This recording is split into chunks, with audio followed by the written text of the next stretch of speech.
Fairy Tail 100 Years Quest Chapter 87 to 88. Hello mga kanime, welcome muli sa Anime TV.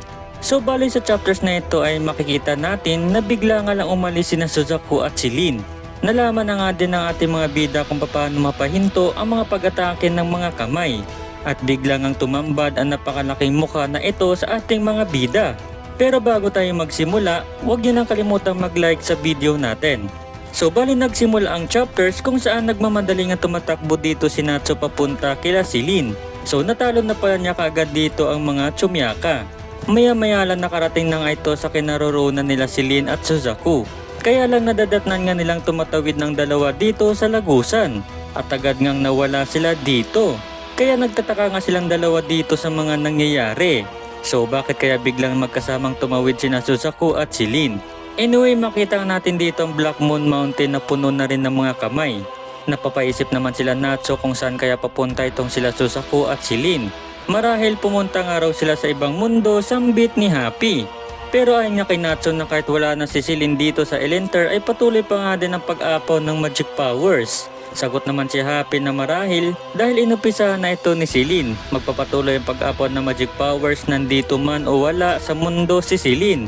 Kaya naiinis na nga si Natsu dahil ano nga raw ang gagawin nila.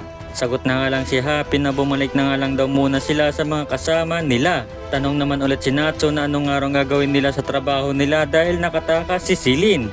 Sagot nga si Happy na alalahan nga raw muna nila ngayon ang mga kasalukuyang nangyayari. So maya-maya agad na nga sila nakabalik sa kanilang mga kasamahan. Parang nahihiya nga ang mga ito habang kumakaway pa. Nagsisigaw naman si Gray nang nagugulat kung saan nga raw ang mga ito pumunta. Napatingin naman sila Erza at Lucy na mapansin ang pagdating ng dalawa. At ano nga raw ang nangyari kay Lin? Dali-daling ang sagot si Happy na si Lin at Suzaku nga raw ay pumunta sa ibang mundo. Tanong naman si Toka na kung ganon bakit nga raw hindi pa dinumuho pa ang paninira ng mga kamay. So makita nga natin ang mga Chumyaka na lalong dumarami. Kaya napapansin nga ito ng ating mga bida at mukhang walang katapusan ng araw ito.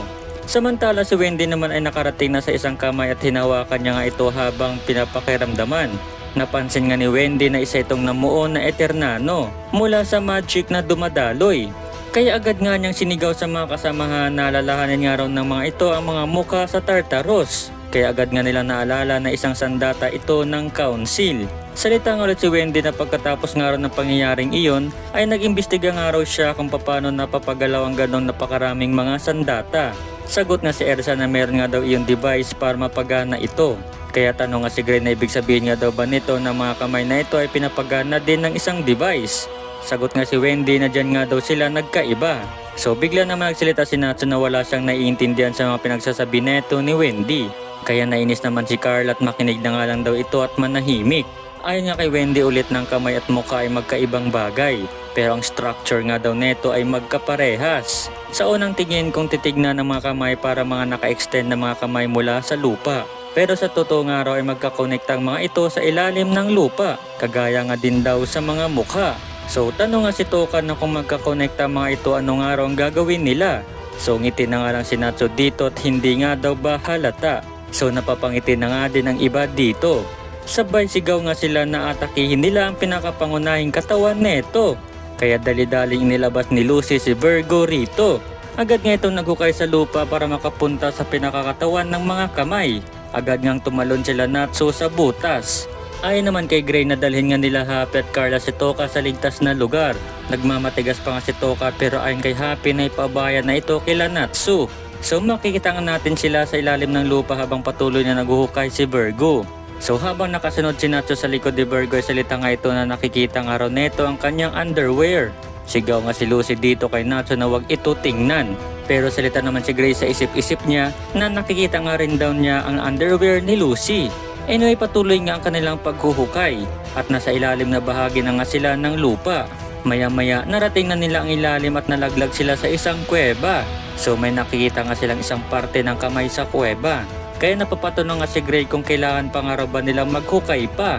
So maya-maya may naramdaman nga si Natsu na kakaiba sa ilalim nila. At bigla nga may lumabas na napakalaki mula sa ilalim. Kaya laking gulat nga ng lahat dito. Nasisira ang kuweba dito dahil sa laking bagay na lumalabas na iyon.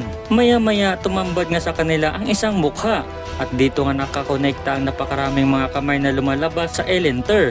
Laking gulat nga nila na makita ang isang mukha na biglang lumabas. Ayon kay Wendy at Natsu na kapag matatalo nga raw nila ito ang magic power nga raw ay titigil na. So bigla nga nagsalita ang mukha rito.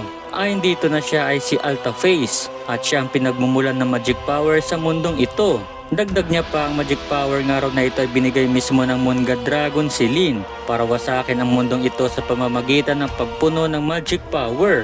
So salita nga si Natsu na pipigilan nga raw nila ito. Samantala sa Whiteout Village ay patuloy na dinudurog ng mga kamay ang mga kabahayan. Nagsisimula na ngang lumaban ang mga tao dito laban sa mga Chumyaka. Sa loob naman ay makikita natin ang matanda at ang kanyang kasamahan na nakaupo ng paikot. Ayon nga dito sa matanda na noon nga raw ay mayroong isang halimaw na nagdadala ng kalamidad sa mundong ito.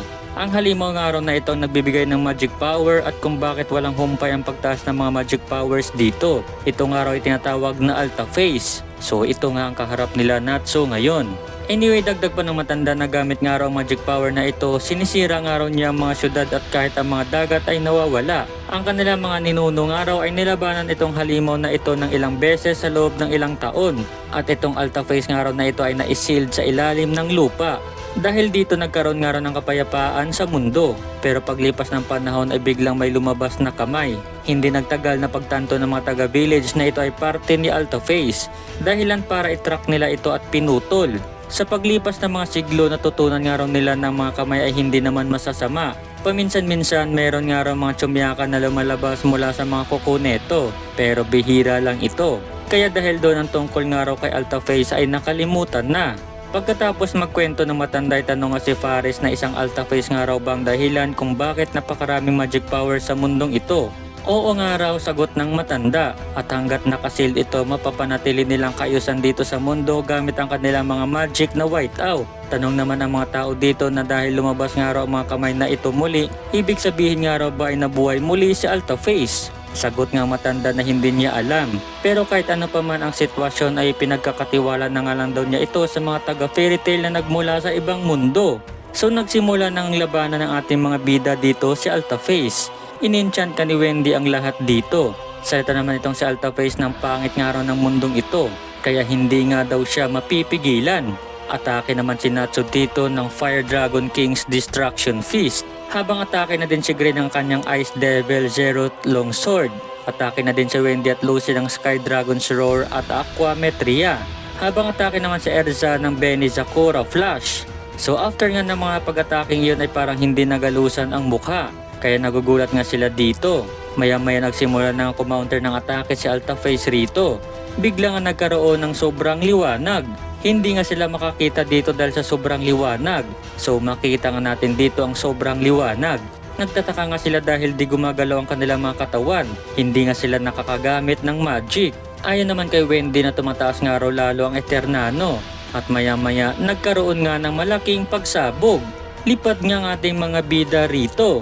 Salita nga si Grey na bakit hindi sila nakakagamit ng magic. Umaapon naman nga raw ang magic power dito.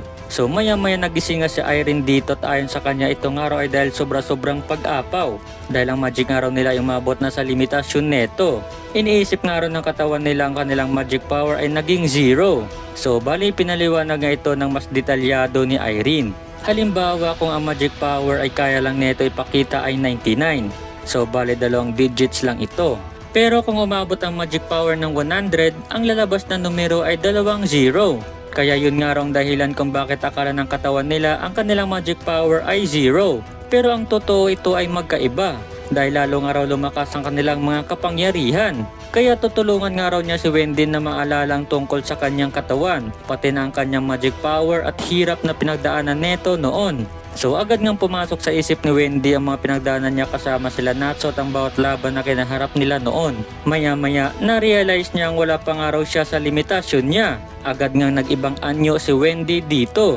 Nagugulat nga sila dahil lumalaki nga raw si Wendy. Binanggit na nga din niya sa kanyang makasama na hindi nga lang daw naintindihan ng kanilang katawan ang kanilang magic. Hindi nga raw nag-zero bagkos lumagpas nga raw ito sa limitasyon. Maniwala ang araw ito sa kanilang katawan at alalahanin neto ang kanilang mga naranasang laban noon. So pagkatapos na ito ay agad na naramdaman ng lahat ang pagbalik ng kanilang mga kapangyarihan at nararamdaman nilang lumalagpas ito sa limitasyon. Hindi nga raw tatagal sila sa ganitong estado, kaya habang nasa ganito sila umatake ng araw sila. So sabay-sabay nga silang lahat muli umatake dito kay Alta Face. Salita naman ang mukha ng pangit ng mga ito. Sagot naman ang ating bida na wala nga raw silang pakialam kung pangit sila. Dahil kahit anong araw sasabihin ng iba ay gagawin nila ang gusto nila. So maya-maya nababasag na nga dito ang mukha ni Alta Face dahil sa walang tigil na pag-atake ng ating mga bida. Maya-maya nadurog nga ng tuluyan dito napakalaking mukha at naglalaglagan na nga ito sa lupa. Sabay sigaw si Natsu na ganitong araw ang isang salamangkero ng mga fairy tale. At dito nga nagtapos ang chapter 87 to 88. Grabe, natalo nga nila Natsu finally si Alta Face na siyang dahilan kung bakit may mga napakaraming kamay sa Elenter na lumalabas. At sa wakas ligtas na nga ang Elenter. Pero saan kaya pumunta sila Suzaku at si Lin? Bakit magkasama itong umalis? Abangan natin ito sa mga susunod na chapters. So yun lang muna mga kanime, maraming salamat, God bless at mag-iingat kayong lahat.